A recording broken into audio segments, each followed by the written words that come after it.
The Biden administration made to virtue-signaling proclamations at last week's COP28 conference in Dubai that it says will help save the planet from climate change. The policies aren't likely to change the planet's temperature by even 1/10 of a degree. But they might just destroy the 21st century American industrial economy as we know it. First, Team Biden announced it will stop production of all new coal plants in the United States. This comes on the heels of President Biden's Environmental Protection Agency saying this year it would impose new power plant emission regulations that are virtually impossible for coal plants to comply with. The bottom line, no more coal, period. But the White House was just getting started. Vice President Kamala Harris trumpeted the next day new rules to sharply reduce methane from the oil and natural gas industry. The administration calls methane a super pollutant that it wants to eliminate because it's many times more potent than carbon dioxide. But methane is effectively a hydrocarbon that comes from natural gas. Eliminating methane is a de facto ban on natural gas power plants. Here is the most sinister part of this story that no one in the Biden administration is telling you.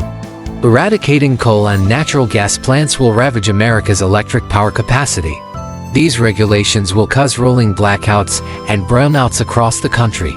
Much like we've already seen in California, America's forerunner of radical anti-fossil fuel policies. The lights will go out intermittently, and home heating in the winter and air conditioning in the summer will have to be turned off or rationed.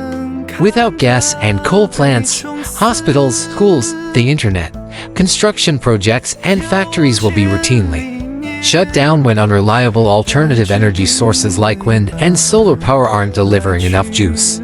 Upward of 60% of America's electric power generation will go away, and soon.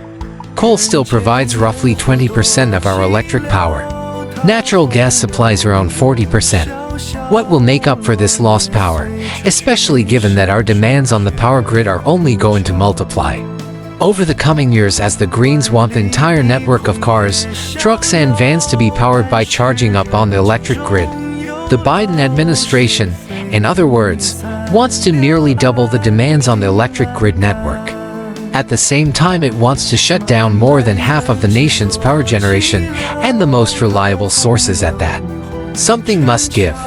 The climate change groups that crammed into Dubai last week, echoed by head-in-the-sand politicians like John Kerry, piously advised that Americans will have to stop taking so many plane trips, especially overseas, and become less reliant on cars, switching to mass transit or bicycles instead.